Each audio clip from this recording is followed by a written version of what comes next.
గురించి, ఉక్కు రంగం గురించి మాట్లాడబోతా ఉన్నాం. ఇగో ఈ ఉక్కు రంగం పైన ఒక రిపోర్ట్ రావడం జరిగిందిరా. సో ఈ రిపోర్ట్ అనేది భారతదేశంలో స్టీల్ పరిశ్రమ అనేది బాగా ముందుకెళ్తా ఉంది అని చెప్పేసి ఈ రిపోర్ట్ చెప్తా ఉంది. మరి ఇప్పుడు వచ్చినటువంటి రిపోర్ట్కి సంబంధించి ఒకసారి మాట్లాడదాం.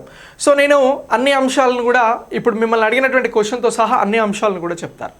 సో ఇప్పుడు 2023 ఫినాన్షియల్ ఇయర్ వరకు 2023-24 ఫినాన్షియల్ ఇయర్కి సంబంధించినటువంటి లేటెస్ట్ డేటాతో ఈ రిపోర్ట్ని అందించడం జరిగింది. సో ఉక్కు పరిశ్రమ గురించి అడిగితే, ఉక్కు రంగం గురించి అడిగితే మనం చెప్పే ప్రతి అంశం కూడా మీకు బాగా ఉపయోగపడుతుంది.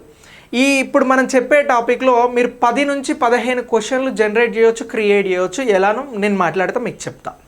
ఓకే, ఇప్పుడు భారతదేశం అనేది ప్రపంచానికి సంబంధించినటువంటి ఉక్కు ఉత్పత్తిలో 2వ స్థానం ఉంది అని చెప్పేసి రిపోర్ట్ చెప్తా ఉందిరా. భారతదేశం ఎన్నవ స్థానంలో ఉన్నది అని అంటున్నాం? 2వ స్థానంలో ఉన్నది అని చెప్పేసి ప్రస్తుత రిపోర్ట్ చెప్తా ఉంది. ఈ 2వ స్థానం ఎక్కడ? ప్రపంచంలో 2వ స్థానంలో మనం ఉన్నాం. ఓకేనా? సో ఇప్పుడు ప్రపంచంలో 2వ స్థానంలో భారత్ అనేది ఉక్కు రంగంలో ఉన్నది, ఉక్కు ఉత్పత్తిలో ఉన్నది అనేటువంటి అంశం ప్రస్తుతం రిపోర్ట్గా వచ్చింది. అయితే ఇప్పుడు క్వశ్చన్ ఇస్తాడు, ఇటీవల విడుదలైనటువంటి రిపోర్ట్ ప్రకారం భారతదేశం ఉక్కు ఉత్పత్తిలో లేదా ఉక్కు రంగంలో ఎన్నవ స్థానంలో ఉంది స్టీల్కి సంబంధించి అని అడుగుతుంది. మీరు చెప్పాల్సింది 2nd పొజిషన్లో ఉంది అని చెప్పేస్తే సరిపోతుంది. సో మరి భారతదేశానికి సంబంధించి ముడి ఉక్కు ఉంటుంది, అంటే డైరెక్టు ఇనుము, అలాగే ఆ ఇనుముకి సంబంధించి ఫైనల్ ప్రొడక్ట్ ఉంటుందిరా. సో ఇలా రెండింటి మీద కూడా ఇన్ డీటెయిల్డ్గా మిమ్మల్ని స్టేట్మెంట్లో అడిగితే ఈ 2 అంశాలను కూడా చెప్పాల్సి ఉంటుంది. మనం ఏమంటున్నాం అంటే తీసినటువంటి ఉక్కు, ముడి ఉక్కు అని అంటున్నాం, రా మెటీరియల్, రా ఐరన్ అని అంటున్నాం. అలాగే నెక్స్ట్ మరొకటి ఏంటి అని అంటే ఫైనల్ ప్రొడక్ట్ అని అంటున్నాం. సో ఈ రెండింటి పాయింట్ ఆఫ్ వ్యూలో అడిగితే ఇప్పుడు చెప్పేటువంటి అంశాన్ని గుర్తుంచుకోండి. ముడి ఉక్కుకి సంబంధించి 125.32 మిలియన్ టన్నులు రా. ముడి ఉక్కు ఉత్పత్తి ఎంత ఉంది అని అంటే 125.32 మిలియన్ టన్నులుగా భారతదేశం ఈ ఫినాన్షియల్ ఇయర్కి సంబంధించి క్లెయిమ్ చేయడం జరుగుతూ ఉంది. ఓకే, ఇక నెక్స్ట్ ఫైనల్గా పూర్తయినటువంటి ఉత్పత్తిలో మన స్థానం ఎలా ఉంది అని అంటే 121.29 మిలియన్ టన్నులు రా. 121.29 మిలియన్ టన్నులతో ఇది పూర్తయినటువంటిదిగా చెప్తా ఉన్నాం, పూర్తయినటువంటి ఫైనల్ ప్రొడక్ట్. ఓకే, సో ఇలా ఈ 2 అంశాలను కూడా మనం చాలా క్లియర్గా గుర్తుంచుకోవాల్సి ఉంటుంది. ఇప్పుడు నేను మొత్తం మీకు 3 స్టేట్మెంట్స్ చెప్పినరా. ఇది స్టేట్మెంట్ నెంబర్ 1 అవుతుంది, ఇది స్టేట్మెంట్ నెంబర్ 2 అవుతుంది, ఇది స్టేట్మెంట్ నెంబర్ 3 అవుతుంది. కొంచెం ఎగ్జామినర్ నేను కన్ఫ్యూజ్ చేయాలనుకుంటే ఇది ఇక్కడ ఇస్తాడు, ఇది ఇక్కడ ఇస్తాడు. అప్పుడు ఈ 2 స్టేట్మెంట్ కూడా తప్పు అవుతుంది అలా ఇస్తే. ఒకవేళ సేమ్ ఇస్తే 2 కూడా రైట్ అవుతుంది. ఇట్లా చదువుకో, నువ్వు ఎంత చదివితే అంత నీకు బాగా గుర్తుంటుంది. క్లియర్? సో ఇప్పుడు భారతదేశం ఉక్కు రంగానికి సంబంధించి ప్రపంచంలో 2వ స్థానంలో ఉన్నది. ముడి ఉక్కులో 125.32 మిలియన్ టన్నుల ఉత్పత్తి అనేది ఉంది. అలాగే ఫైనల్ ప్రొడక్ట్కి సంబంధించి 121.29 మిలియన్ టన్స్కి సంబంధించిందిగా ఇక్కడ మనం గుర్తించాల్సి ఉంటుంది. సో ఇక నెక్స్ట్ దీనికి సంబంధించి సరే ఏ కంట్రీ ముందున్నది అనేటువంటి ఉత్సాహం మీకు తెలుసుకోవాలని ఉంటుంది కాబట్టి మనం 2వ స్థానంలో ఉన్నాం. కానీ క్వశ్చన్ ఏమడుగుతాడు అని అంటే ప్రపంచంలో ఉక్కును అధికంగా ఉత్పత్తి చేస్తున్న 5 దేశాలు ఏమిటి అని అడుగుతాడు. మినిమం 5 అడుగుతాడు రా, 4 అయితే పక్కా అడుగుతాడు, తక్కువలో తక్కువ ఒక 4 నుంచి 5 అట్లా అడుగుతాడు. ఓకే, సో ఇందులో అసెండింగ్ ఆర్డర్, డిసెండింగ్ ఆర్డర్స్ కూడా అడగవచ్చు. ఓకేనా? సో ఎలా అడిగినా కూడా మీరు ఆన్సర్ చేసేలాగా నేను చెప్తా. సో మొదటి స్థానంలో ఉన్నటువంటి దేశం చైనారా. ఏ దేశం అని అంటున్నాం? ప్రపంచంలో అధిక ఉక్కుని ఉత్పత్తి చేస్తున్నటువంటి దేశం చైనా. ఇక 2వ స్థానంలో ఎవరున్నాము అని అంటే మనం ఉన్నాము అని చెప్పేసి ఇప్పటిదాకా మాట్లాడినాం, ఇండియా. 3వ స్థానంలో ఎవరున్నారు సార్ అని అంటే జపాన్ ఉందిరా. ఎవరు అని అంటున్నాం? జపాన్. 4వ స్థానంలో ఉన్నటువంటి దేశం ఏంటి అని అంటే United states of America, USA. 5వ స్థానంలో ఉన్నటువంటి దేశం ఏంటి సార్ అని అంటే రష్యా. 6 కూడా చెప్పమంటే చెప్తా, ఉత్తర కొరియారా. ఓకే, ఏదని అంటున్నాం? ఉత్తర కొరియా. సో ఇలా ఈ దేశాలన్నీ కూడా టాప్ టాప్ 6లో ఉన్నటువంటి కంట్రీస్ ఇప్పుడు ఉన్నటువంటి డేటా ప్రకారం. ఫస్ట్ చైనా ఉంది, తర్వాత ఇండియా ఉన్నది, తర్వాత జపాన్ ఉంది, తర్వాత యూఎస్ఏ ఉంది, తర్వాత రష్యా ఉన్నది, తర్వాత కొరియా ఉన్నది అనేటువంటి ఉత్తర కొరియా. ఓకే సారీ రా, ఉత్తర కొరియా అంటే ఇది కింద అయిపోతుంది, దక్షిణ కొరియా రా. ఓకే దక్షిణ కొరియా ఉన్నది. సో ఇలా ఉక్కును ఉత్పత్తి చేస్తున్నటువంటి టాప్ 6 కంట్రీస్ ఇది ప్రస్తుతం. ఓకే గుర్తుంచుకోండి, వెరీ వెరీ ఇంపార్టెంట్. బిట్టు పడితే ఇలానే పడుతుంది, లేకపోతే ఇగో ఇక్కడ నుంచి అడుగుతారా అసెండింగ్ లేదా డిసెండింగ్, మళ్ళీ పైనుంచి కిందికి రమ్మంటాడు, జస్ట్ దీన్ని రివర్స్ చేసి చెప్పేసేయండి. అలా అడుగుతాయి అసెండింగ్ డిసెండింగ్ ఆర్డర్, ఆరోహణ అవరోహణ. ఇక నెక్స్ట్ ఒకసారి రాష్ట్రాలను కూడా మాట్లాడదాం. ఇక్కడ ఎలాగో దేశాలను గురించి మాట్లాడినాం కాబట్టి నేను ఫస్ట్ క్వశ్చన్ అడిగిన రాష్ట్రాలు కూడా మాట్లాడదాం. రాష్ట్రాలకి సంబంధించి ఏ రాష్ట్రం ఉన్నది అని అంటే ఫస్ట్ చెప్పాల్సినటువంటి రాష్ట్రం పేరు ఒడిషా. ఏ రాష్ట్రము అని అంటున్నాం? ఒడిషా ఉన్నది. ఈ అంశాన్ని గుర్తుంచుకోండి. రెండవ రాష్ట్రంగా ఏది ఉన్నది అని అంటే జార్ఖండ్ ఉన్నదిరా. ఏ రాష్ట్రము అని అంటున్నాం? జార్ఖండ్ రాష్ట్రం ఉన్నది. మూడవ రాష్ట్రంగా మనకు కనబడుతున్నటువంటిది ఛత్తీస్గఢ్. ఏది అని అంటున్నాం? ఛత్తీస్గఢ్. నాలుగవ రాష్ట్రం ఏది అని అంటే కర్ణాటక అని అంటున్నాం. ఏ రాష్ట్రము? కర్ణాటక. ఇక నెక్స్ట్ 5వ పొజిషన్లో ఉన్నటువంటి రాష్ట్రం మహారాష్ట్ర అనేటువంటి అంశాలను గుర్తుంచుకోండి. సో మిమ్మల్ని రాష్ట్రాల వారిగా అడిగితే ఉక్కుకి సంబంధించి ఫస్ట్ ఒడిషా, జార్ఖండ్, ఛత్తీస్గఢ్, కర్ణాటక, మహారాష్ట్ర అని చెప్పండి. అసెండింగ్ అడిగితే ఒకలా, డిసెండింగ్ అడిగితే మరొకలా, మొత్తానికైతే ఈ 5 పేర్లు. ఇక దేశం పరంగా అడిగితే ఇలా. ఓకే సో ఇది ఉక్కుకి సంబంధించి ప్రపంచంలో ఉన్నటువంటి దేశాల పేర్లు. రాష్ట్రాలకి సంబంధించి టాప్లో ఉన్నటువంటి 5 స్టేట్స్గా వీటిని గుర్తుంచుకోవాల్సి ఉంటుంది భారతదేశానికి సంబంధించి. అయితే మనకు ప్రస్తుతం ఈ ఉక్కుకి సంబంధించి స్టీల్ మినిస్టర్గా ఎవరున్నారు అని కూడా అడుగుతారా.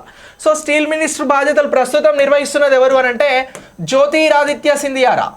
జ్యోతిరాదిత్య సింధియా గారు ఇగో ప్రస్తుతం ఉక్కుకి సంబంధించినటువంటి మంత్రి బాధ్యతలను నిర్వహిస్తున్నారు అనేటువంటి అంశాన్ని గుర్తుంచుకోండి, వెరీ వెరీ ఇంపార్టెంట్.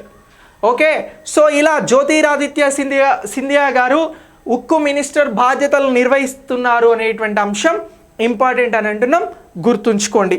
ఇక నెక్స్ట్ ఉక్కుకి సంబంధించి ఇటీవల ప్రొడక్షన్ లింక్డ్ ఇన్ ఇనిషియేటివ్కి సంబంధించినటువంటి కార్యక్రమం తీసుకోవడం జరిగిందిరా.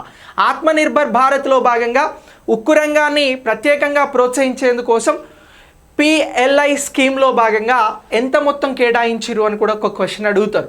అలా అడిగితే మనం చెప్పాల్సింది ఏంటి అని అంటే 6,322 కోట్లను కేటాయించడం జరిగింది. ఎంత అని అంటున్నాం? పిఎల్ఐ స్కీమ్లో 6,322 కోట్ల రూపాయలను ఉక్కు రంగానికి భారత ప్రభుత్వం కేటాయించడం జరిగింది అనేటువంటి అంశాన్ని మీరు చాలా చాలా క్లియర్గా గుర్తుంచుకోండి. ఇప్పుడు ఈ స్టీల్ సెక్టార్కి సంబంధించినటువంటి మరికొన్ని అంశాలను క్విక్గా మనం ఏ ఎగ్జామ్ వచ్చినా 100% వచ్చేటువంటి అంశాలు కొన్ని ఉంటాయిరా. ఇక ఉక్కు పరిశ్రమల వలన భారతదేశంలో కార్బన్ డైఆక్సైడ్ అనేది చాలా ఎక్కువ రిలీజ్ అవుతూ ఉందిరా. ఇది పర్యావరణానికి చాలా పెద్ద హాని చేస్తూ ఉంది.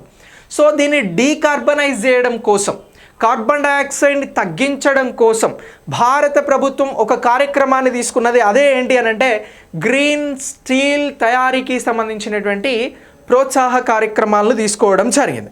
అయితే ఈ ఉక్కు పరిశ్రమకి సంబంధించినటువంటి మంత్రి ఆధ్వర్యంలో ఈ గ్రీన్ స్టీల్ పరిశ్రమకి సంబంధించి ఇక క్వశ్చన్స్ చూడండి.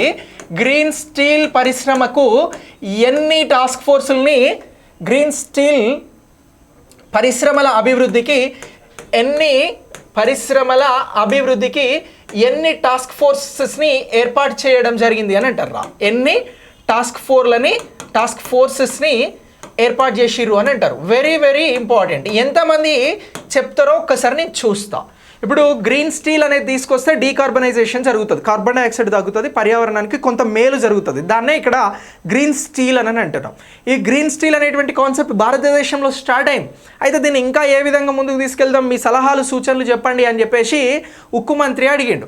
దీనికోసం ఏం చేసిండు అని అంటే కొన్ని టాస్క్ ఫోర్సెస్ని ఏర్పాటు చేసిండు. ఎన్ని టాస్క్ ఫోర్స్లని ఏర్పాటు చేయడం జరిగింది అని చెప్పేసి మిమ్మల్ని ఎగ్జామ్లో క్వశ్చన్ అడుగుతారు.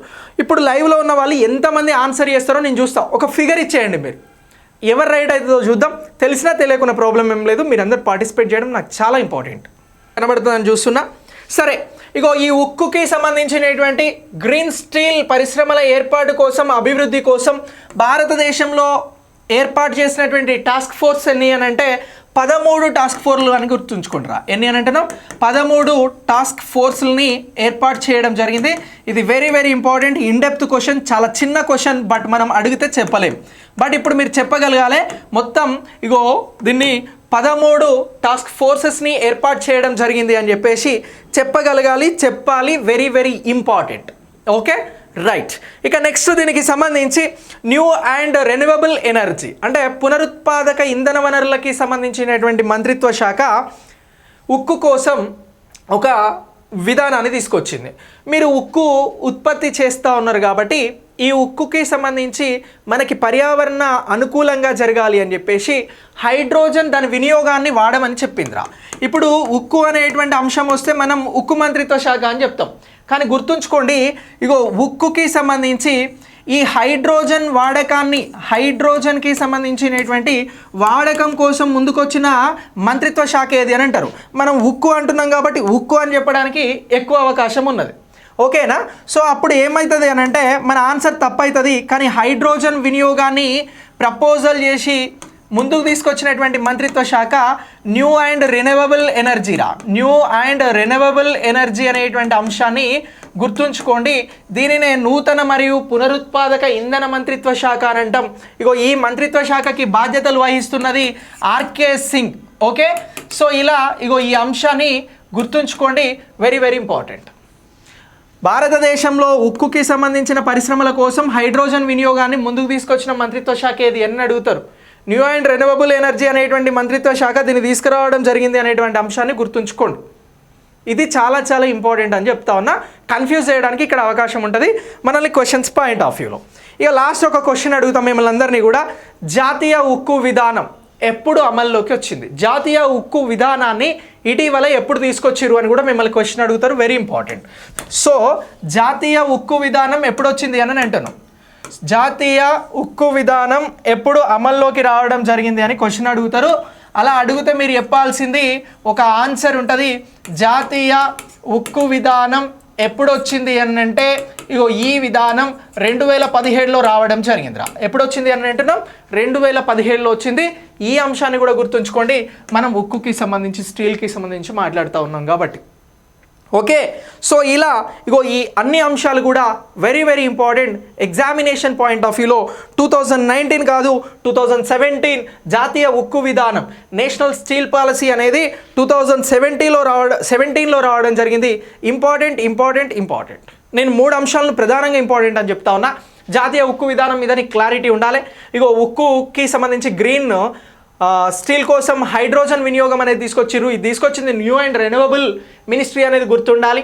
అలాగే ఈ గ్రీన్ స్టీల్ పరిశ్రమల అభివృద్ధి కోసం ఉక్కు పరిశ్రమ ఎన్ని టాస్క్ ఫోర్సెస్ని ఏర్పాటు చేసిందంటే 13 అనేది గుర్తుంచుకోవాలి. ఇగో ఈ పాయింట్స్ అన్నీ కూడా వెరీ వెరీ ఇంపార్టెంట్. ఇవి స్టేట్మెంట్ లెవెల్లో అడుగుతారు, మీరు ఈజీగా ఆన్సర్ చేయగలుగుతారని నేను నమ్ముతా ఉన్నా. ఓకే.